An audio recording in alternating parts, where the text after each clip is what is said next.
Hello everybody, today I'm going to be making a Bronya guide. This, in my opinion, is the best Bronya guide as of right now that I could give you. The best setup. It might change later on, but as of right now, where we are in the game, as a free-to-play player, rank 40 to 50, this is the best one. Let's get started. First of all, let's go with Bronya. Bronya's kit is mostly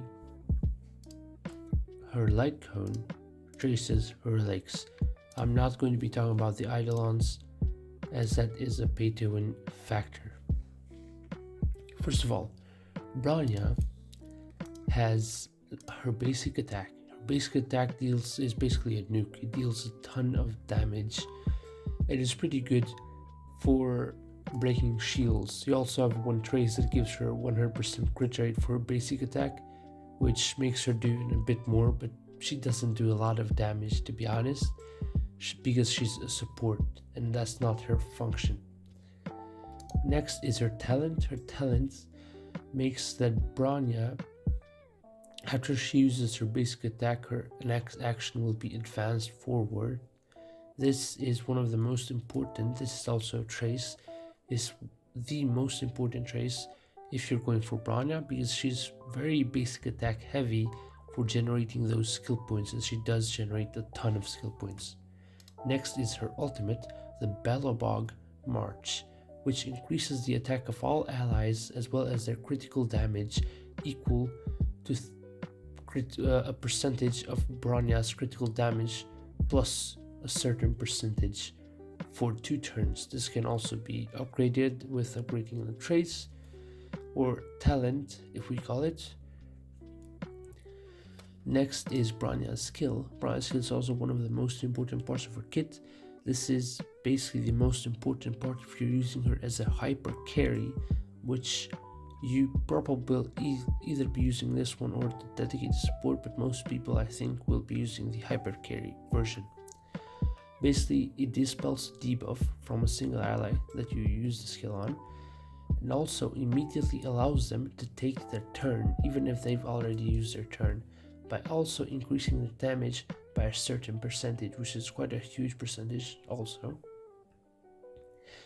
And this also makes it, also as this has been added, I think this wasn't in the beta, you could use this skill on her and then she would be able to get another turn and do a basic attack, but it has been removed, so you can't use it on Bronya because she doesn't get action immediately again. Also, there's an effect when using your skill, there's 50% chance of recovering 1 skill point. Okay, this is Eidolon, let's not matter that. Okay, her technique is one of the best in the game, especially since she's the best support in the game at the moment. She basically increases the attack by 15% of all allies for the next 2 turns, which is pretty damn good. Alright, let's go to her light cones.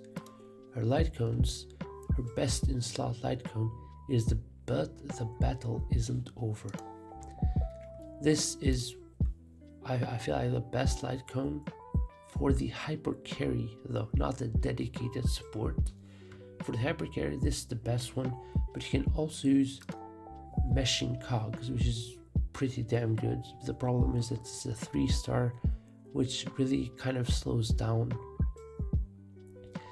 her because it doesn't have a lot of stats, but it's still very good. Gives you a lot of energy, which helps her use her ultimate quite fast. It's also one of the best for the dedicated support, but the battle isn't over isn't good for the dedicated support. It's only good for the hyper carry version.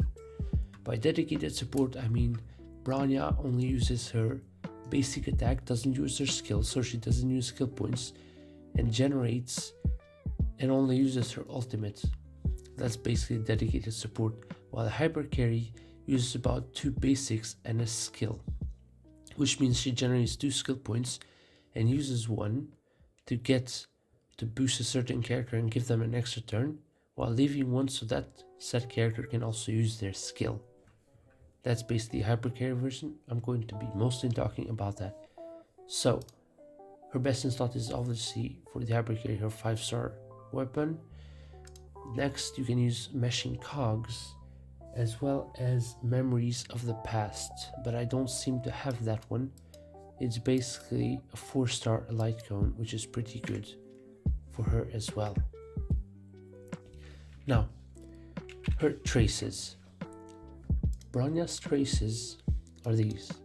I'll be explaining which you should prioritize. You should prioritize your talent because you need Bronya to always be a bit faster, and you're going to be using her basic attack even in hypercare version quite a bit. So this is the most important one.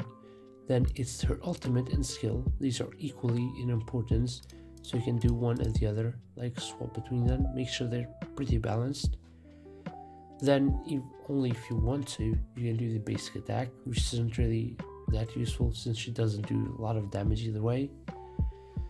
For her bonus abilities, military might is the most important one. She basically increases your allies by 10% more damage all the time, which is amazing. Next is battlefield. At the start of the battle, all allies' defense is increased by 20% for 2 turns, which is pretty damn good.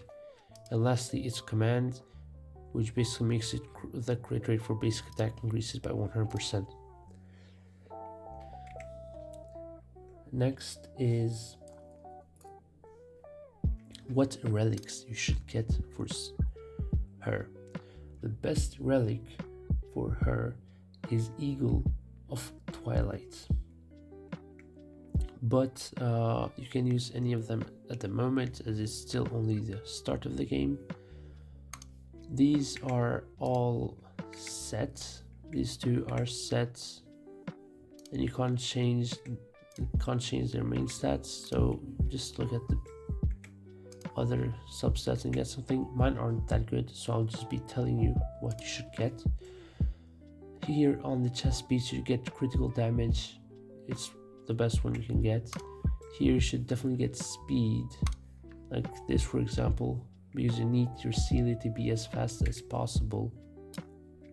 On your link cable, you need to have energy regeneration rate, and specifically a 5-star when you'd be able to, because that's going to basically make it so she uses 1 turn less to gain her maximum energy and launch her ultimate, which is very useful. And here technically there's not a good stat, but I guess you can get HP or defense for a bit more bulk, or just a tiny bit more armor defense. That's all that you can do really. You can use wind damage bonus like I did for a bit more damage, but it's not really that worth it. For the substats, you should mainly focus on a bit of break effect and mostly defense, HP, and attack. Those are the most important ones. Now some of the team comps for her. Let's go here. Okay, this is way too... Okay, let's go. First of all, you can use Bronya with Danheng, Natasha, and Celestial. This is one of the teams. She's basically support for Danheng, defense as well as a healer, which could be alright. Next, you could use Bronya, Tingyun, Natasha, and him for a more hyper carry version. Basically, use both of those to buff off Danheng, and then Natasha is just for heals. The next one is her, the Sealy version. Her basically Sealy needs a lot of hyper carrying. She is very hungry, so with both Bronya and Tingyun, she'll be able to really shine. She'll be able to do much more damage than normal. Now I haven't seen a lot of people do this, but I like doing this. Is Bronya, Welt, and to whatever you want, like probably a Natasha or someone that's a defensive and an offensive character. Now let me explain. Welt has the ability to slow down enemies. This could end up giving you an extra turn. Bronya allows for people to take 1 turn more, as basically she makes, when she uses her skill, a character gets an extra turn. With these two, the combination is pretty good, and you can also buff up a select DPS that you want, as well as you have a healer. This is actually my main team at the moment that I use. I use Healy instead of Don Hung, but you can change Healy to whoever you want. This is a bit more intensive on the 5 stars, since you need to have 2 of them, but it's a very good team if you can actually use it. That's the end of the video. Thank you for watching. Until next time.